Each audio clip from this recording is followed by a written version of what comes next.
Yung, saan yung sakit? Ayun. Ito? Yeah. Ha? Yeah. Madura?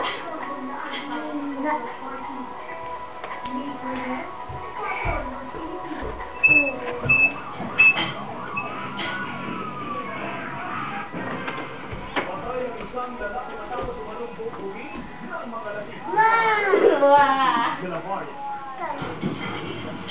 Patay natin dyan ang kampo ng mataglang Patay daw, ng patay. Barangay Esperanza, Ikon, Pangasinan, pasado alas 10 ng umaga kahapon. Hey! May sugat ito sa ulo at duguan, nanigas na ang katawan at puno ng putik. Nang malaman ang sinapat ng anak, hindi na napigilang umiyak ni Aling Nene. Wala na si Dami.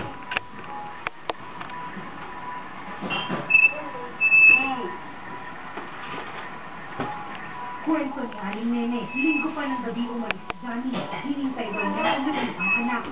Ang talilo niya, yan, makinig Sa investigasyon, nakainom si Johnny at posibleng binugbog ng mga lasing. Ang dating niya, hindi niya alam tayo na gawin. Ang best na lang niya.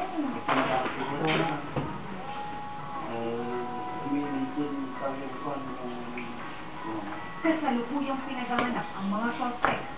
Casey Zumbaria, Patrol, Pilipino. Ang ginagawa mo?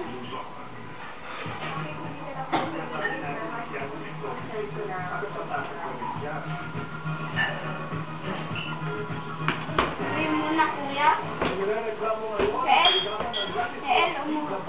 muna, kuya. Hello.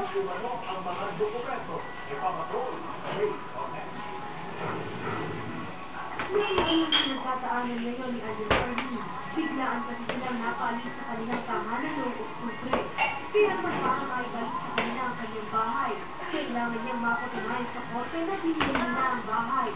Ang problema, nawawala umano ang bigot ng kanilang bahay sa registry of deeds sa Baguio City Hall. Gusto ko magkaroon ng investigasyon sa loob ng office.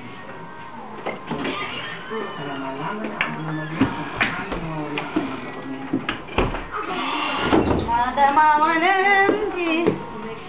Pero ito lang ilakas yung document sa kanila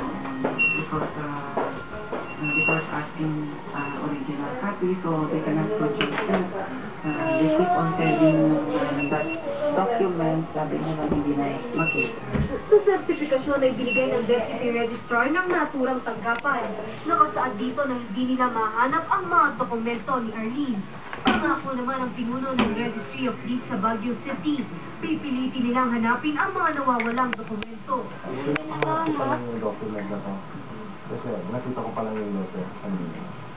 So, later siguro, this afternoon, we can confirm talagang namin pa yung document o wala.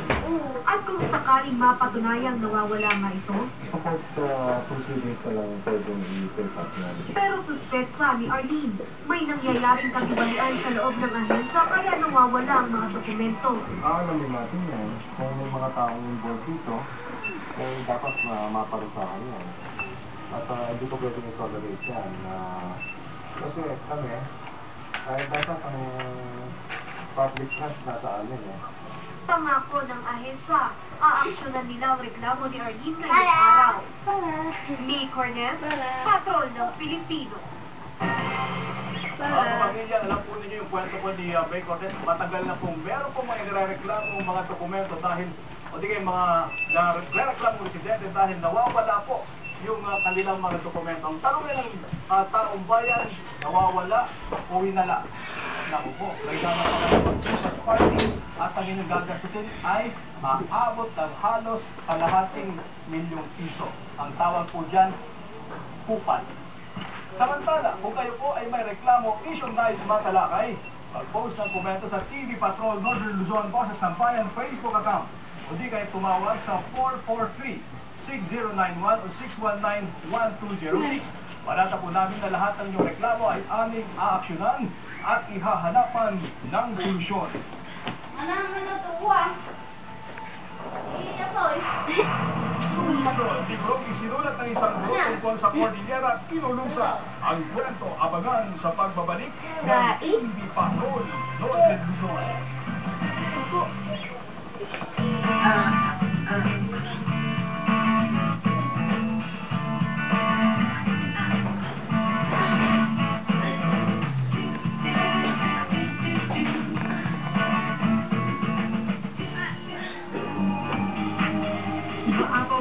ng self-confidence? Baka ikaw na ang hinahanap namin kahit hindi ka beauty queen o matinee idol. Kahit di pang supermodel ang dating. Basta't magaling kang magsalita. Convincing kumbaga. Kahit sino. Sugod na sa ABS-CBN TV3 Baguio.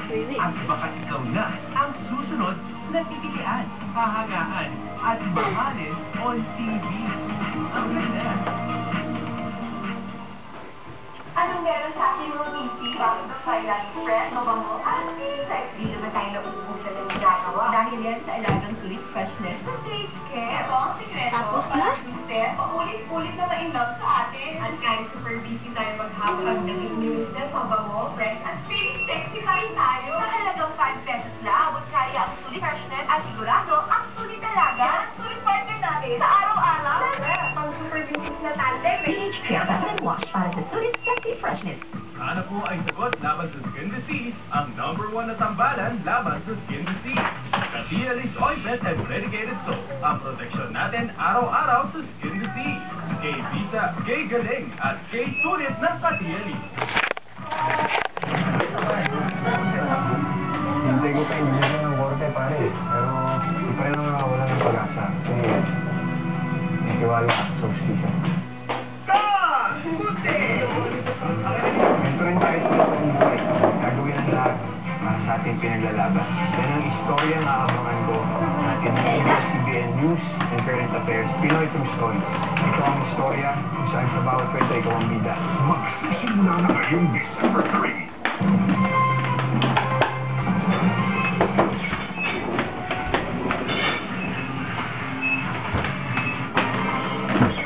Ito na ang pangalawang pasada ng Northern Provincia ay Rose Casey de la Varia.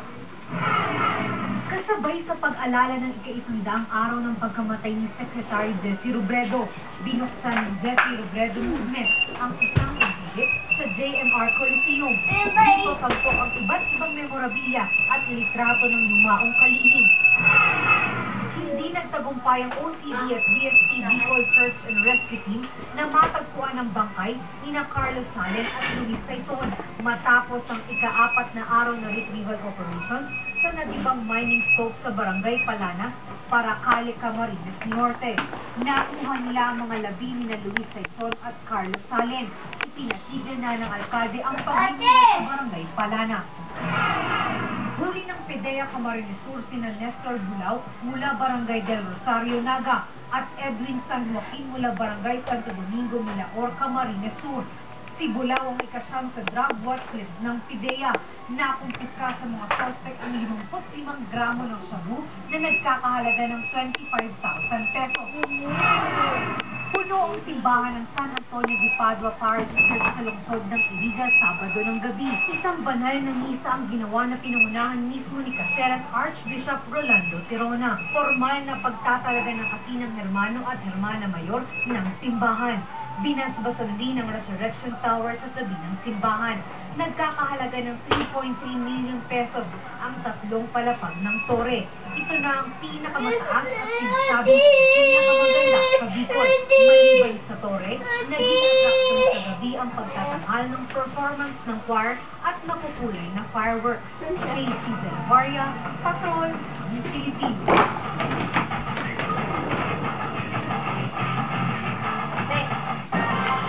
Hindi sapat na turuan ng kabataan sa loob lamang ng paaralan. Mas natututo raw nila kung aktwal na nakikita ang mga pinag-aaralan. May kwento si Angeli Valenz. Outdoor Environmental Campaign. Ito ang epektibong diskarte ng Team Carao Mountaineer na sina Feli at James Gadito sa pamamagitan kasi ng pag-akyat sa bundok, pagtatanim ng puno at pagtuklas sa kalikasan. Nag-e-enjoy ang mga estudyante, mapa elementary man o kolehiyo. Para sa college students na si Janelle at Nerdy, mas madali daw silang matuto sa Outdoor Environmental Campaign. Dapat natin pangalagaan ang ating kalikasan at may magagawa pa tayo para pagyamanin ito. Mas maganda po yung actual kaysa yung dinidiscuss lang sa classroom kasi pag ikaw mismo yung nakaka-experience, at least may basis ka kaysa lang po yung nasa classroom ka, hindi mo yung parang yung binabasa mo lang. Sa ganitong paraan din kasi, mas nagkakaroon ng tiwala sa sarili at personal growth ang kabataan para ma-develop yung physical, mental, social, at spiritual aspect ng tao. So, holistic siya. Mula grade 1 hanggang elementary, high school to college, puro mental development lahat. Although may PE, pero hindi naman siya ganun ka-comprehensive. Iniikayat ng Team Taraw na gawin ang mga ito sa mga paaralan para lalong maging epektibo ang pagtuturo sa mga mag-aaral. Angeline Valencia, Patrol ng Pilipino. Samantala, sa tulong ng aklat na isinulat ng isang guro sa Cordillera, mababawasan na raw ang diskriminasyon sa mga Cordillera. May kwento si Ada Sibayan. Sa likod ng mga bundok, makikita ang mayamang kultura at tradisyon ng mga Cordilleran, mga makukulay na kasuotan, nakakahindak na sayaw at kanta, at magarabong selebrasyon ng mga piyesta. Ilan lang mga ito sa itinulat ng sociology professor na si Maria Platen sa kanyang librong Nanatagawang Tako, Cordillera History and Festivals and Introduction. 12 taong itong pinaliksik, pinag-isipan at binuo ni Platen. Specific history of each of the provinces, including Baguio and Tabuk already. So pahapiyaw lang siya, it's pahapiyaw, but at least, as I said, the reader would have already a glimpse, of the background of these provinces. Nagtabuhan ako. That is isang kanain ko ako. Ano yan? Bakit tayo na sa iklog daan? Our way Ah? of living. Sinto laylay? Galak ti duwa ka laylay? Sinto na lungay iklog? Kabanata. So? Sa unang kabanata, Yan. pinakilala ang Nagadumol. Korea, ugali ng mga tao at ginagawa sa bawat lalawigan sa Teka Cordillera. suma ka. Ipinakita ang iba't ibang kasuotan ng mga Cordilleran at ibig sabihin ng bawat detalye nito. Sa ikatlo at ikaapat na kabanata, ipinaliwanag ang ibig sabihin ng mga tinutugtog at sinasayaw ng bawat lalawigan sa Cordillera. Laman naman ng panghuling kabanata, ang mga piyestang ipinagdiriwang ng mga Cordilleran. Isinulat din ang aklat para matanggal na ang diskriminasyon sa mga taga-Cordillera. Could help in terms of empowering the people of themselves and for others to understand and be able to relate that they are not any other person but same one who was created by God. Siyempre ang Pilipina, inuwagian sa Baguio City ang libro. Dapat di ato yung Patrol ng Pilipino. nagpapapudot. Saan na bisiti? Saan na ang gordati? Mga kapamilya, humihingi po ngayon ng tulong ang dating OFW na may malubhang karamdaman. Papatrol, si Mara Floresta. 7 taon na hindi kasambahay si Mauricia Ayugat sa South Korea. Pagbalik niya ng Pilipinas noong 2008, nadiskubreng may kidney chronic disease ito. 2 kidney na niya ang apektado ng naturang sakit. Pinapili siya ng doktor kung dialysis o kidney transplant. Dahil sa mahal ang kidney transplant, pinili ni Aling Mauricia na magpa-dialysis na lang. Twice a week yung dialysis. Kaya, kung saan-saan ka magkahigilak ng pang-dialysis. Naubos na ang perang naipundar ni Aling Mauricia sa pangingibang bansa. Wala namang permanenteng trabaho ang mister na si Jerry. Pwede nga lang daw akuin ni Jerry ang hirap na dinaranas ng kanyang misis. Pag nakikita ko siya nang nagtitirahan, parang... Ayos? Lalo nung ulo, Tingnan natin yung moon. wala na siyang malay. 2 beses sa isang linggo nagpapadala